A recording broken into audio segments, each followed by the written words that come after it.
Oke, bismillahirrahmanirrahim. Assalamualaikum warahmatullahi wabarakatuh. Kembali lagi bersama Bu Nova. Di sini kita akan belajar terkait dengan bagaimana EKG ya, elektrokardiogram atau elektrokardiografi. Sebenarnya ini ada suatu mesin yang tersendiri ya, tapi Bu Nova akan mereview dulu bagaimana apa itu EKG dan lain sebagainya ya. Nah, pertama, karena elektrokardiografi itu berkaitan dengan elektro itu berarti listrik, kardio itu berarti jantung. Jadi, elektrokardiografi itu adalah untuk merekam bagaimana aktivitas listrik yang ada di jantung. Artinya di sini adalah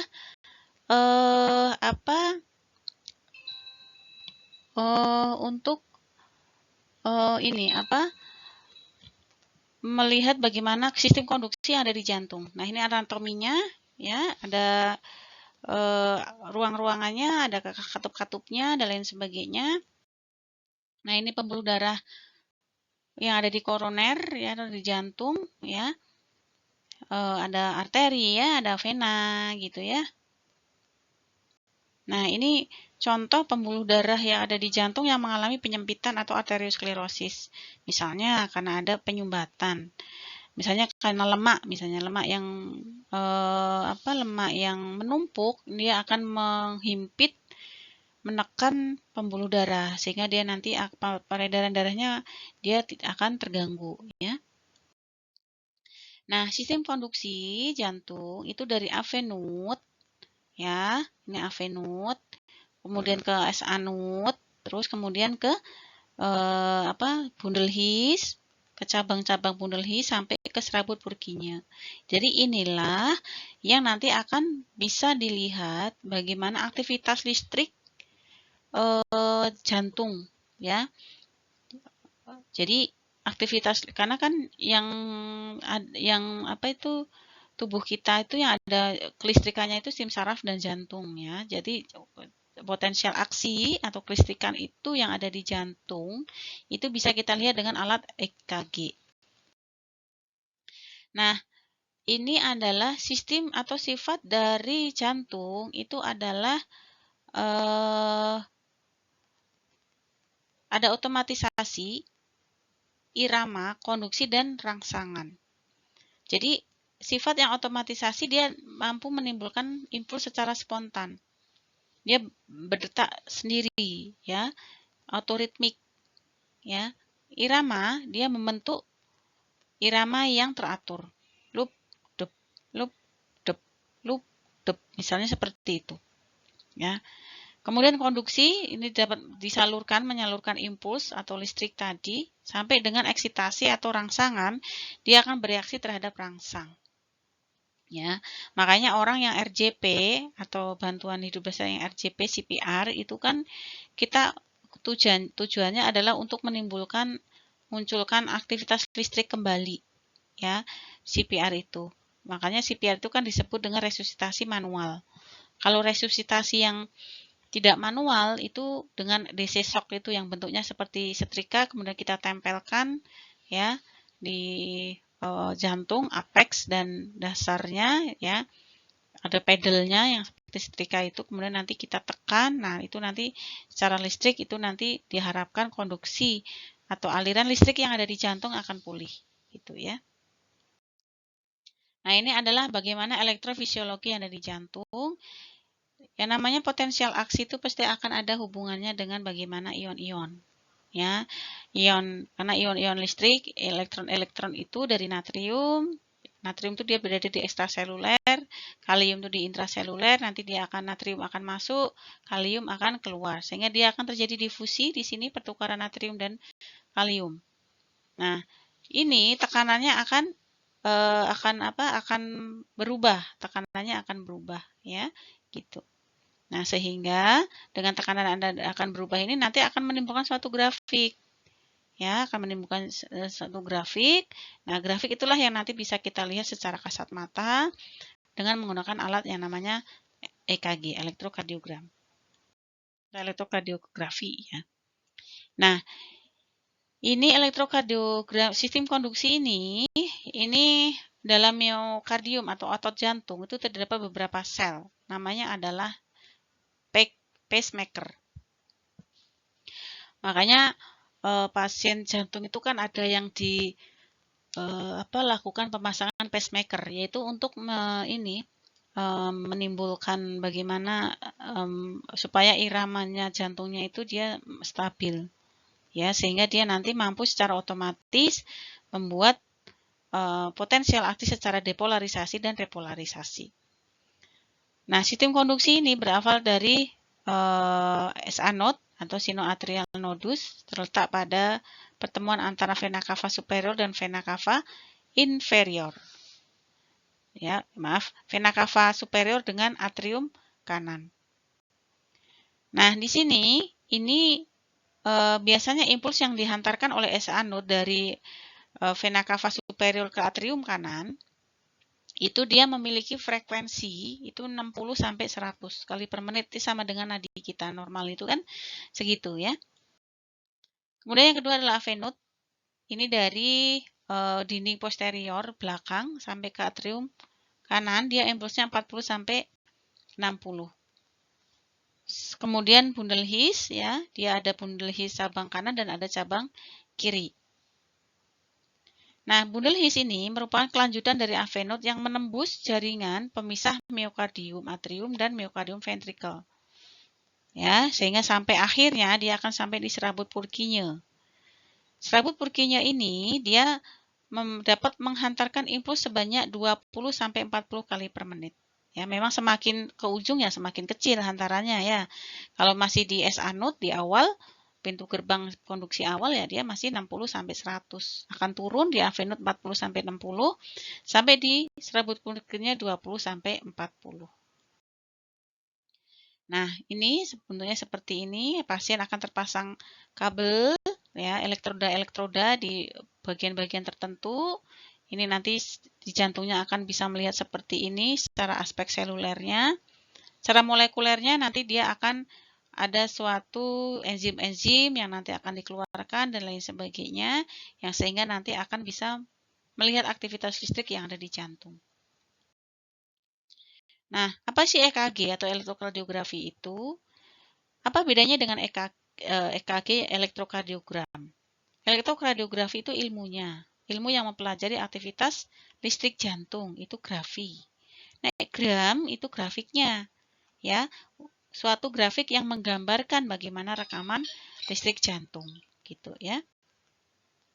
Nah, fungsi EKG ini mempunyai fungsi untuk melihat bagaimana aritmia jantung, hipertrofi atrium dan ventricle, iskemik dan infark miokard, efek obat-obatan secara digitalis misalnya obat anti aritmia, gangguan keseimbangan elektrolit khususnya kalium dan penilaian fungsi pacu jantung.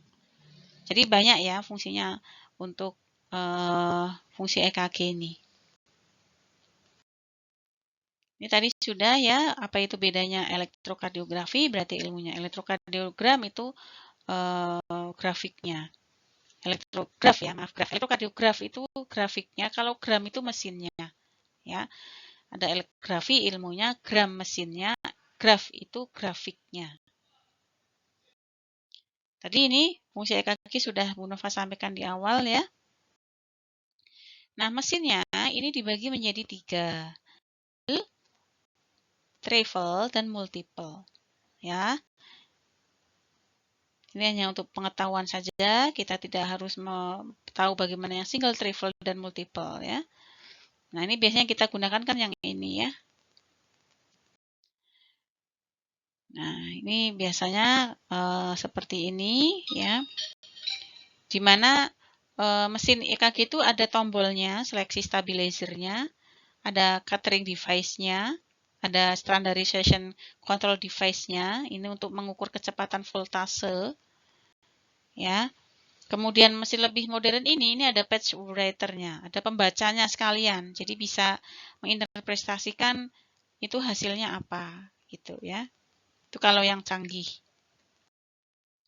Nah, ini kertasnya. Jadi kertas EKG itu tidak bisa digantikan dengan kertas HVS atau kertas itu printer yang ada di supermarket, nggak ada ya, karena kertas EKG itu khusus. Jadi kertas EKG ini menggambarkan kertas grafik yang merupakan garis horizontal dan vertikal dengan jarak satu kotaknya 1 mm. Yang tebal itu adalah 5 mm. Kalau kita lihat, ya ini kertas EKG-nya, 1 mm itu sama dengan satu kotak kecil ini ya, itu 0,04 detik. Ini sih tidak akan Bu Nova bahas secara detail, karena nanti teman-teman akan mendapatkan ilmu terkait dengan EKG nanti kalau tidak salah di semester 5 kalau nggak salah ya, tentang kegawat daruratan.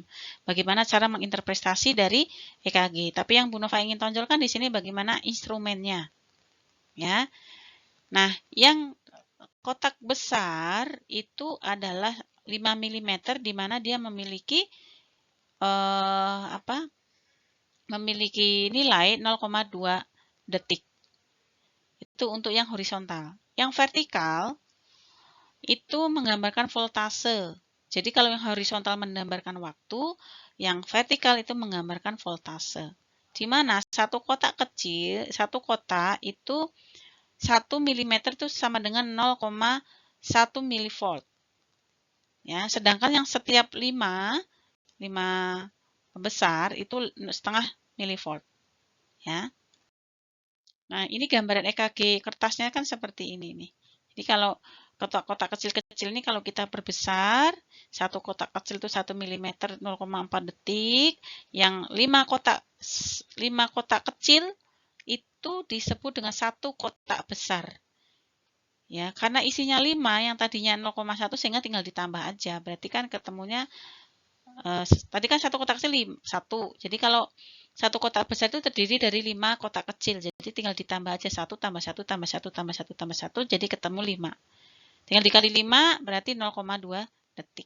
Ya, ini nilainya untuk apa sih ini? Ini karena untuk melihat bagaimana nanti interpretasi, untuk melihat interpretasi dari EKG itu masuk ke dalam irama apa, ya, normal tidak normal. Nah, sandapan dari EKG itu ada 2, bipolar dan unipolar. Bipolar itu merekam perbedaan potensial dari 2 elektron, ya. Ini yang bipolar itu pasti ditandai dengan huruf Romawi. Tapi yang unipolar untuk ekstremitas, ya, untuk ekstremitas ini kan gabungan elektron yang lain tuh membentuk elektroda. Ya, ini biasanya AVR, AVL, AVF. Ini nanti ada tulisannya kok di mana tuh di di mesinnya ya. Nah, ini untuk tahu aja bahwa pemeriksaan sandapan di EKG itu ada sandapan bipolar yang bentuknya nanti Romawi, sandapan unipolar itu yang untuk unipolar ekstremitas ini yang kita pasang di pergelangan tangan, kaki ya, dua-duanya ini AVR, AVL dan AVF. Sedangkan untuk sandapan unipolar prekordial itu adalah untuk menggabungkan elektroda itu digabungkan dengan ekstremitas dengan dada, ya. Nah, ini bentuknya seperti ini. Ini bipolar. Ini nanti akan kita pasang di keempat ekstremitas pasien, ya. Itu. Ini yang unipolar ekstremitas di sini ya. Ini dari AVR-nya. Ya, jadi ini nanti indikatornya ada ini apa warnanya biasanya. Jadi jangan khawatir yang hitam ada tulisannya, misalnya untuk kaki kanan misalnya. Oh yang merah nanti untuk tangan kanan. Misalnya apa? Ada tandanya. Pokoknya ada tandanya ya. Jadi untuk tapi tandanya dalam bahasa Inggris ya, misalnya L R berarti leg right misalnya atau RL misalnya ya gitu. Itu kaki kanan dan lain lengan kanan dan lain sebagainya. Nah, ini adalah prinsip kerja dari EKG. Ini segitiga Einthoven namanya. Ya. Jadi kan ini tadi AVR, AVL, AVF, ini kan untuk kita hubungkan dengan ekstremitas. Nah, ini nanti akan membentuk suatu trigonal. Ini kan 1, 2, 3. Ini kan tadi secara bipolarnya, ya, secara bipolarnya. Ya, nanti kita akan tempelkan di dada tadi. Nah, itu nanti akan saling membentuk segitiga Einthoven, sehingga nanti bisa kebaca bagaimana rekam aktivitas listrik yang ada di jantung. Nah, seperti ini ya. Ini seperti ini. Ya. Nah, ini nanti ini ada lid-lidnya yang harus kita pasang. Bentuknya seperti ini. Karena memang ini kan radial ya, ini juga radial ya. Ini arteri dorsalis pedis misalnya ya, atau popliteal yang ada di sini. Ini kan arteri semua ini yang nantinya akan ada hubungannya dengan bagaimana arteri yang akan menerima darah dari jantung, sehingga dia memang Einthoven ya, segitiga Einthoven. Nah, ini sandapan unipolar yang prekordial. Nah, yang prekordial inilah yang kita taruh elektroda tadi di jantung. Jadi ada V1, V2, V3, V4, V5, V6, V7, V8 sampai V9. Ini letaknya nanti di sini nih. Ya. Misalnya ini V1 taruhnya, misalnya V2, V3, V4, V4 sampai nanti di mid axilla atau di apa ini bagian anterior axilla di depan ya, di sini gitu ya. Nah, ini kurvanya. Kurva EKG ini menggambarkan proses listrik yang terjadi pada atrium dan ventricle. Terdiri dari 5 ya, yaitu gelombang 5 gelombang, gelombang P, Q, R, S, T. Ya, untuk gelombang U itu jarang ya, walaupun meskipun ada bisa kita lihat tapi jarang ya. Nah, ini adalah bentuknya seperti ini. Gelombang EKG itu bentuknya seperti ini ya. Gelombang P, gelombang QRS ini yang paling tinggi, gelombang ST dan gelombang T. Masing-masing gelombang ini nanti akan menempati kotak ini secara tergantung. Kalau memang normal ya dia akan normal, nilainya sampai berapa nanti akan kita hitung gitu ya. Nah, gelombang P itu untuk melihat apa? Gelombang T ini untuk melihat depolarisasi yang ada di atrium. QRS ini untuk melihat depolarisasi yang ada di ventricle. Sedangkan ST, gelombang ST ini untuk melihat repolarisasi atau istirahatnya, fase istirahat dari ventricle. Sedangkan gelombang T ini untuk melihat fase istirahatnya dari ventricle. Jadi, sekali lagi, kurva EKG ini bisa untuk melihat bagaimana aktivitas listrik dari masing-masing ruang jantung. Kalau untuk mau melihat bagaimana kontraksi dari atriumnya, ya berarti kita pakai gelombang P. Kalau kita ingin melihat bagaimana sih kontraksi di ventrikelnya, ya kita pakai lihatnya QRS-nya. Jadi nanti QRS-nya kalau ada masalah, berarti dia ada masalah dengan ventrikelnya. Oh, gelombang P-nya kok ada masalah, berarti dia akan masalah dengan gelombang P-nya. Begitu ya. Oh, kita ada masalah dengan bagaimana fase istirahat dari ventrikular ya. Berarti kita akan bisa melihat bagaimana gelombang ST dan T-nya. Misalnya ST elevasi. Misalnya ya, kalau dia ada masalah dengan kontraksi ventrikelnya, misalnya dia nanti bukan begini garisnya, dia nanti mungkin akan ke bawah. Atau naik ST elevasi, ST depresi, nah berarti turun ke bawah. Gitu, tergantung nanti bagaimana keadaan jantungnya. Tapi yang normalnya itu seperti ini. Ya, bentuknya seperti ini untuk kurva EKG. Nah, ini saya kira tidak akan saya bahas secara ini ya, detail tadi sudah saya sampaikan bahwa gelombang P depolarisasi atrium, QRS itu depolarisasi atau kontraksi dari ventricle, ya. Terus kemudian gelombang PR, ini jarang ya kita nilai ya. Nah, gelombang ST, ini ST, bisa ST elevasi, bisa ST depresi. ST elevasi, biasanya kalau ada akut miokard infak. Jadi ada infak atau sumbatan di pembuluh darah jantung, itu ST-nya dia akan naik. ST elevasi namanya. Kalau ST depresi, ini biasanya dia terjadi iskemik. Ya, iskemik awal ya. Jadi biasanya kekurangan oksigen, misalnya karena ada sumbatan atau sklerosis, lemah atau lainnya, itu dia ada depresi. Nah, ini cara membacanya, saya kira nanti bisa dibaca ya. Kita tidak akan ke arah ke sana ya, bagaimana cara membaca, karena teman-teman nanti akan dapat ilmunya. Ini ya, catatan, normal lagi kita itu kan 60 sampai 100. Ya, jadi melihat EKG itu juga kita bisa melihat berapa nilai frekuensi nadi. Lebih dari 100, takikardi, iramanya sinus, kurang dari 100, kurang dari 60 berarti kardi dia iramanya bagaimana sinus. Kalau 140 sampai 250 kali per menit irama nadinya dia abnormal, berarti disebut takikardi. Ya, atau bahkan lebih dari 250 nadinya disebut flutter. Yang lebih parah lagi, yang lebih dari 350 disebut fibrilasi. Itu seperti rumput, ya, seperti rumput gini ya. Sangat-sangat tidak berirama karena nadinya sangat cepat sekali. Nah, ini EKG normal, ya, secara teratur. Nanti kotaknya ini, jadi irama teraturnya, jadi kotaknya ini setiap gelombang PQRS-nya nanti kotaknya akan sama, tingginya juga akan sama. Tapi begitu nanti akan ada masalah dengan irama jantungnya atau kelistrikan jantungnya. Ini bisa kotaknya ini gelombang P-nya di sini berapa kotak, nanti di sini bisa berapa kotak gitu. Atau tingginya QRS-nya.